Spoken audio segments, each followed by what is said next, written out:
Bon les filles, est-ce qu'il y a un film à aller voir en ce moment au cinéma? Et vous, j'ai très envie d'aller au cinéma là. J'en ai vu un qui peut potentiellement vous plaire, ça s'appelle Molly's Game ou Le Grand Jeu en français. Ah oui, je crois que j'ai vu l'affiche, c'est avec Jessica Chastain. Exactement. Ça parle de quoi? C'est un biopic plus ou moins, si on considère que Molly Bloom est connue. C'est une autobiographie qui parle de Molly Bloom, qui est une ancienne championne de ski et qui en fait va se transformer en une reine de la nuit qui manage des parties de poker clandestines. Reconversion comme une autre. Voilà, elle se destinait à une carrière juridique, elle avait été acceptée dans une brillante université, elle avait été une brillante écolière jusque-là. Et en fait, elle s'est rendue compte qu'elle avait assez peu vécu et donc elle a décidé de prendre une année sabbatique de façon à aller un peu découvrir la vie, si j'ose dire. Et c'est comme ça qu'elle se retrouve dans le milieu de la nuit et a donc du coup se lancer dans une carrière d'orchestration de parties de poker avec des hommes excessivement riches dans un contexte clandestin. Il arrive quoi du coup comme mésaventure? On va peut-être aller regarder le film pour savoir. Non, en fait c'est assez intéressant parce que donc, c'est une reine, mais c'est aussi une reine déchue. Du coup on voit l'ascension et aussi la descente aux enfers avec le système judiciaire américain qui lui tombe dessus. Elle est acculée par le FBI, du coup elle doit plus ou moins se défendre de ses faits et gestes.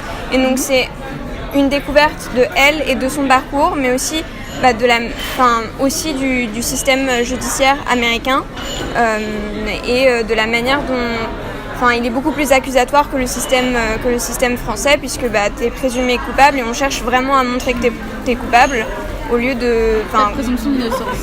Ouais, moins. Ok, donc les thèmes c'est poker et système judiciaire américain. Oui, alors poker parce que c'est un jeu de poker, mais du coup il y a tout ce qui est attrait au poker, à savoir l'argent, le jeu, la partie de risque qui lui incombe et qui rend les gens plus ou moins addicts. Les apparences, parce que c'est un jeu d'apparence, jeu de manipulation qui est fondé là-dessus, et ça a une part belle quand même dans le film, parce que l'apparence de Molly Bloom en l'occurrence a probablement aussi beaucoup compté dans le fait qu'elle réussisse si bien dans un milieu masculin et qui est très friqué, et du coup l'apparence physique compte, donc il y a l'intelligence et les attributs féminins. Et puis aussi une relation particulièrement ambiguë avec son père. Oui, exactement. Ouais, bien sûr. En fait, c'est intéressant parce qu'il y a une dimension psychologique au film qui fait que genre tous ces faits et gestes, on dirait qu'ils sont plus ou moins expliqués et qui sont le résultat de l'éducation qu'elle a eue pendant sa jeunesse, son adolescence, une éducation qui était très dure par son père et qui était assez étouffant, abusif psychologiquement, verbalement. Et comme si du coup elle cherchait à se détacher de cette relation et reprendre le pouvoir sur sa vie en prenant le pouvoir sur des hommes très argentés pour se détacher du pouvoir que son père avait sur elle. Et globalement ça t'a plu? Oui, je trouvais que le sujet était intéressant. Le thème entre guillemets est un peu original, la manière dont c'est traité l'est beaucoup moins parce que c'est une femme, une successful woman très belle dans un milieu masculin. Il y en a un peu plein des films comme ça, genre Miss Lone c'était le même esprit, mais c'est toujours une femme très belle qui réussit dans un milieu masculin, bref. Mais... Est-ce qu'il y a une raison pour laquelle on ne devrait pas le regarder? Merci de me laisser déjà expliquer pourquoi tu devrais le regarder. Je trouvais que la raison était percutante, moi il m'en fallait pas plus, tu sais. Bon, d'accord, c'est un peu la même pour laquelle je peux regarder. D'inspiration là. Si le poker ça te fait chier... Quoi? Moi j'ai pas de poker. Oui, alors du coup il y a aucune raison pour laquelle tu voudrais pas le regarder, parce que là en fait tu peux vraiment suivre les parties de poker.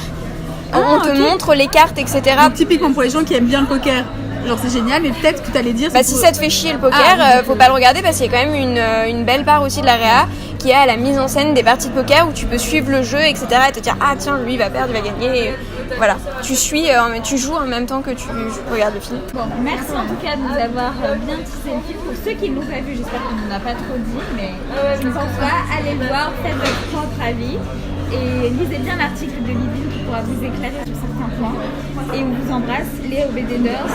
Surtout, vous likez toutes nos pages, Instagram, Facebook. On est sur Twitter également. Allez, à très vite les OBDers. Take me for a ride, I made up my mind.